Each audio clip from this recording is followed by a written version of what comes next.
Welcome back, everyone. If you're joining us, I know you're a focused learner looking to figure out exactly how these massive digital phenomena literally capture our collective attention.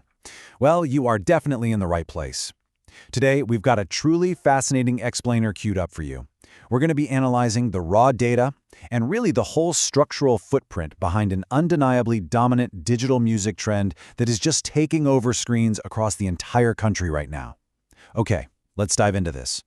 Number one, it sounds so simple, right? But it is absolutely the most coveted piece of digital real estate on the entire internet. Holding that number one spot for normal video trends in the United States right now, no way is that a small feat. It represents a massive, and I mean massive, concentration of human attention. We aren't just talking about a popular song here. We are talking about the single most rapidly consumed, shared, and debated piece of media in the whole nation at this exact second. Drake, Too Hard for the Radio. Just the title alone acts as this brilliant little hook, kind of immediately setting up this whole narrative of subversion. But, as you'll see from the data we're going to unpack, this is absolutely not some underground, anti-establishment release.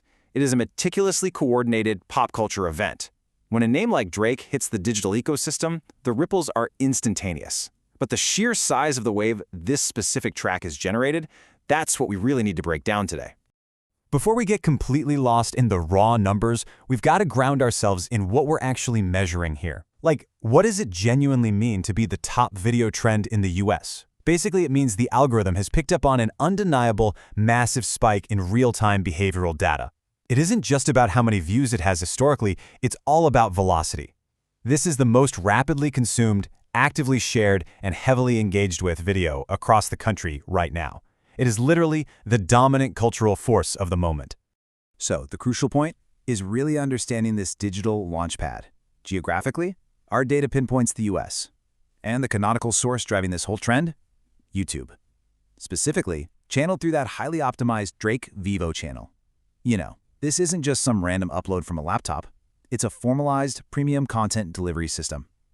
And check out those metadata keywords, Drake and hip-hop.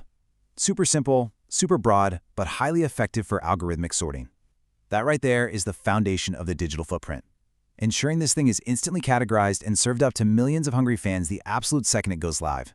Now, we've got to talk about the sheer velocity of this data, because this is a remarkably rapid viral window. At 0 hours, the official video drops. Within the first 24 hours, boom, a massive initial discovery surge. And by the 48-hour mark, literally just 2 days after hitting publish, this video decisively breached the 1.4 million view threshold. Over 1.4 million views. To put that into perspective, I want you to think about that not just as a static number on a screen, but as an absolute explosion of human attention crammed into an incredibly tight 2-day window.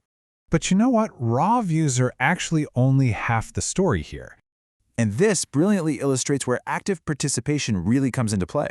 Alongside those foundational 1.4 million views, we are looking at a massive 63,000 likes and, incredibly, almost 6,000 comments. That ratio is just fascinating to me. It means tens of thousands of people didn't just passively watch it, they felt compelled to physically endorse it. And nearly 6,000 people literally stopped whatever they were doing to type out a thought, start an argument, or hype it up in the comments.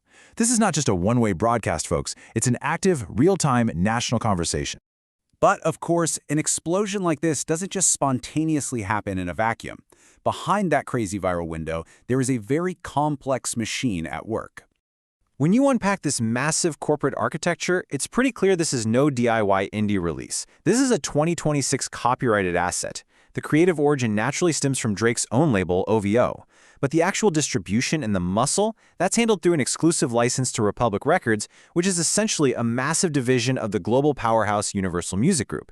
Even the search keywords hidden in the background data, OVO and Republic, highlight this alliance.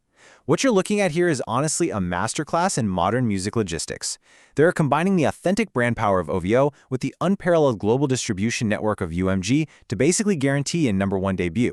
Which brings us to this wonderful little paradox. Despite pulling over 1 million views in 48 hours, despite the massive UMG corporate backing, and despite all that algorithmic orchestration, look at the official provider description attached to the video. It simply reads, "Music video by Drake performing Too Hard for the Radio."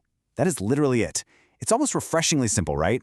When you have the cultural gravity of a globally recognized artist and the logistical weight of the biggest record labels on earth pushing your content, well, you really don't need to write a whole novel in the description box. The sheer scale of the release kind of just does all the talking for you. Which leads us right to our final thought for this explainer. The metadata, the insane velocity, the corporate backing, and the millions of eyeballs all point to an undeniably massive mainstream hit. Yet, the title boldly claims it's too hard for the radio. It's such a brilliant piece of framing because it leaves us with this lingering question.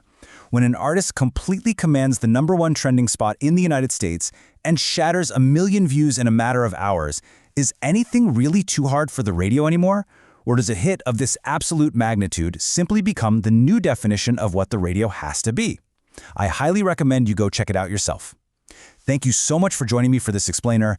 Keep analyzing the data, stay curious, and we'll catch you next time.